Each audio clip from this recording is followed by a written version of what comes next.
الرحیم مالک یوم الدین، یہاں کا بھی مالک میں، وہاں کا بھی مالک میں، زمین کے اوپر چلنے والے تیرے ہر ہر عزا کا مالک میں، ہر ہر گھڑی کا مالک میں، ہر ہر سانس کا مالک میں، ہر ہر حرکت کا مالک میں، آنکھ ناک کان کا مالک میں۔ زمین کے جب نیچے جائے گا اس وقت بھی تجھے اٹھا کے بٹھا دوں گا، بھیجنے والوں کے ذریعے پیغام بھجواؤں گا، چھوٹے امتحان دینے کے لیے تیار ہو جا، بڑا امتحان تیرا میدان محشر میں لوں گا، اٹھانے والے تجھے اٹھائیں گے۔ اللہ غنی، تو دنیا کا بے شک چودھری ہو، دنیا کا بے شک اوان ہو، دنیا کا بے شک ملک ہو، دنیا کا بے شک بٹ صاحب ہو، MP چیئرمین ہو، اللہ اکبر، میرے ڈیرہ غازی خان ہو، تو جو کوئی بھی ہے قبر میں تجھے چودھری بنا کے نہیں اٹھایا جائے گا، تجھے حاجی صاحب نہیں کہا جائے گا، تجھے نمازی صاحب نہیں کہا جائے گا۔ فرشتہ تیرے سامنے آ کے کھڑا ہو کے ایسا زوردار جھٹکا دے گا،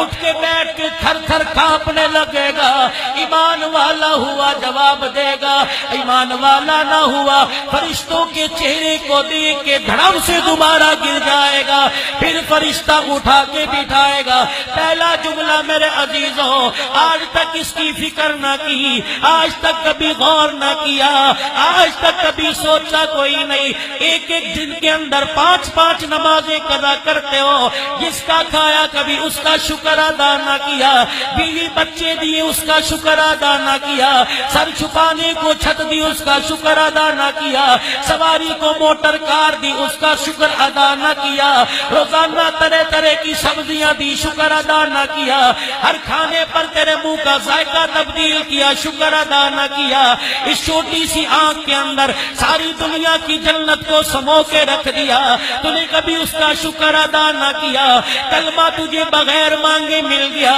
نبی کا امتی تو بغیر مانگے بن گیا، نمازوں کا تحفہ بغیر مانگے مل گیا، اس کی رحمت کا روپ بغیر مانگے مل گیا، تو نے کبھی اس کا شکر ادا نہ کیا۔ قبر میں جس کے بارے میں پوچھا جائے گا، حشر میں جس کے بارے میں پوچھا جائے گا، رب ذوالجلال کی قسم ہے، کفن کے اندر لپٹی میت کو اٹھا کے بٹھایا جائے گا، فوراً پوچھا جائے گا من ربو کا پتا، کس کا کھایا کس کا گا کے آیا ہے۔ رب کائنات کی قسم ہے، ہر وقت اسے دل میں بسانے والا یہ جملہ سنے گا، فوراً کہہ دے گا ربی اللہ